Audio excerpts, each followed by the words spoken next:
Student, তোমরা যারা ক্যালকাটা ইউনিভার্সিটির আন্ডারে প্রথম সেমিস্টার এবং সেকেন্ড সেমিস্টারের ছাত্রছাত্রী আছো এবং তোমাদের বাংলা সাবজেক্টটা আইডিসি সাবজেক্ট হিসাবে আছে, তোমাদের জন্য আজকে ক্লাস খুবই গুরুত্বপূর্ণ।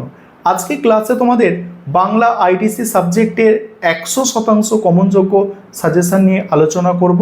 আমি স্ক্রিন রেকর্ডের মাধ্যমে সম্পূর্ণ সাজেশান আলোচনা করছি, তোমরা দেখে নাও। এবারে তোমরা সম্পূর্ণ সাজেশান দেখে নাও।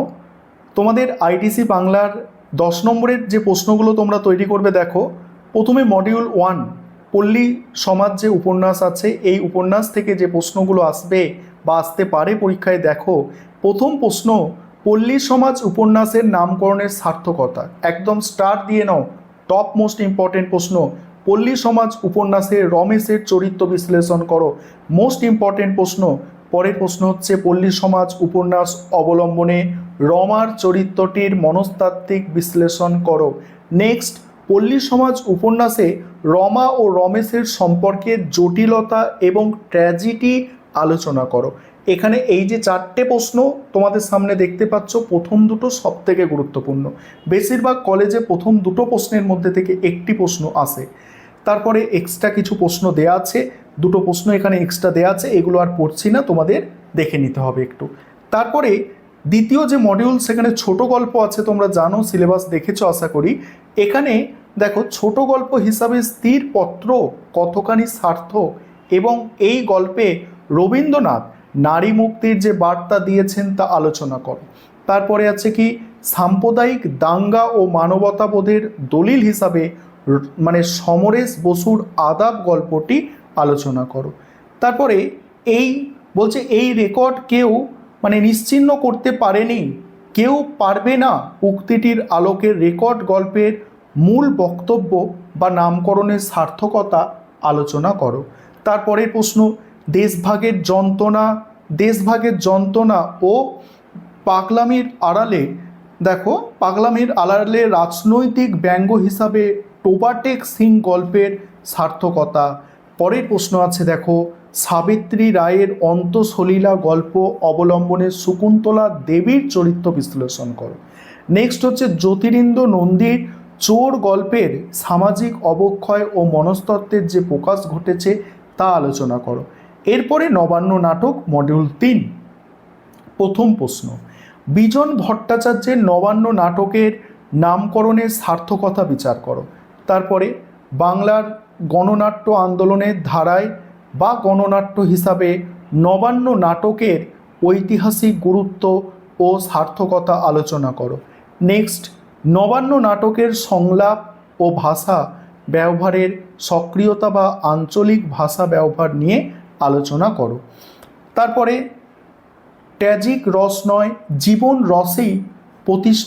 রস প্রতিষ্ঠাই নবান্ন নাটকের মূল লক্ষ্য, মন্তব্যটির সাপেক্ষে যুক্তি দাও। নেক্সট, নবান্ন নাটকে 1943-এর মর্মন্তর বা দুর্ভিক্ষের যে চিত্র ফুটে উঠেছে তা বর্ণনা করো। এই হচ্ছে তোমাদের টোটাল 10 নম্বরের প্রশ্নের সাজেশান, বড় প্রশ্নের সাজেশান, এবং যেগুলো মোস্ট ইম্পর্টেন্ট প্রশ্ন সেগুলো স্টার দিয়ে চিহ্নিত করা। এবারে 5 নম্বরের প্রশ্ন, 5 নম্বরের প্রশ্নের সাজেশান নিয়ে আলোচনা করব।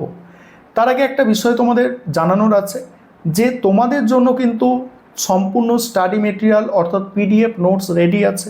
কিভাবে স্টাডি মেটেরিয়াল তৈরি করা হয়েছে সেটাও আমি আজকে ক্লাসের শেষে তোমাদের দেখাবো। দেখো 5 নম্বরের প্রশ্ন আছে, প্রথম প্রশ্ন পল্লী সমাজ উপন্যাসে বেনি ঘোষাল চরিত্রের গুরুত্ব। পরের প্রশ্ন আছে বাঁধ কাটার ঘটনাটি উপন্যাসে কেন গুরুত্বপূর্ণ, সংক্ষেপে লেখো। নেক্সট আছে বিশ্বেশ্বরীর চরিত্র উপন্যাসে কেন ব্যতিক্রমী। নেক্সট, টিকা জ্যাঠামশাই। নেক্সট দেখে নাও, দুটো প্রশ্ন এক্সট্রা আছে। তারপরে দ্বিতীয় মডিউল থেকে আমিও বাঁচব, এই বাঁচানোটাই আমার সত্য উক্তিটির তাৎপর্য। আদাব গল্পে নামকরণের সার্থকতা বা মাঝির চরিত্র সংক্ষেপে লেখো। টোবাটেক সিং গল্পের বিষয় সিং এর পাগলামি ও তার মৃত্যুর দৃশ্যটির তাৎপর্য। চোর গল্পে চোরটি কে এবং কেন সে চুরি করেছিল। রেকর্ড গল্পে পুলিশের ভূমিকা কী ছিল। শকুন্তলা দেবী কেন শেষ পর্যন্ত তার সিদ্ধান্ত পরিবর্তন করলো? 3 নম্বর মডিউল থেকে আছে নবান্ন নাটকের প্রধান সামাদ্দার চরিত্রটির সংক্ষিপ্ত পরিচয়। নেক্সট আছে কুঞ্জ ও রাধিকার সম্পর্কের রসায়ন। বাকিগুলো তোমরা দেখে নাও। এবং তোমাদের যেটা বলেছিলাম যে তোমাদের জন্য কিন্তু স্টাডি মেটেরিয়াল অর্থাৎ পিডিএফ নোটস রেডি আছে। আমাদের প্রথমেই যেটা কভার পেজ আছে সেখানে তোমরা পাবে তোমাদের সিলেবাস, এবং তারপরেই শুরু হচ্ছে সাজেশান অনুযায়ী একদম পর পর সাজিয়ে অ্যান্সার লেখা। যেমন প্রথম প্রশ্ন, পল্লী সমাজ উপন্যাসের নামকরণের সার্থকতা। দেখছো প্রথম পয়েন্ট সেখানে গ্রামীণ সমাজের অনুদার ও সংকীর্ণ রূপের প্রকাশ। যেমন বলা হয়েছে, দেখো উপন্যাস পড়তে পড়তে দেখো এখানে কি বলা হচ্ছে, তৎকালীন কুড়োপাড়ার মতো তৎকালীন বাংলার এক স্থবির রক্ষণশীল এবং পঙ্কিল পল্লী সমাজের চিত্ত ফুটে উঠেছে। এখানে ব্যক্তি মানুষের কল্যাণ চেষ্টার চেয়ে প্রাধান্য পেয়েছে ক্ষুদ্র দলাদলি, পরশিকরতা এবং পরচর্চা এবং সংকীর্ণ ব্যক্তি স্বার্থ। বেনি ঘোষাল, গোবিন্দ গাঙ্গুলি কিংবা ধর্মদাসের মতো সমাজ পিতারা ধর্মের ও আচারের দোহাই দিয়ে নিজেদের আখের গোছান। তারপরে দেখো বন্যা বনাম ব্যষ্টি বনাম সমষ্টির দ্বন্দ্বের প্রতিফলন।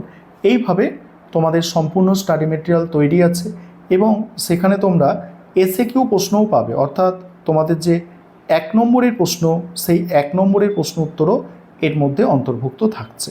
ঠিক আছে, অধিক গুরুত্বপূর্ণ প্রশ্নের পাশে স্টার দিয়ে চিহ্নিত করা আছে।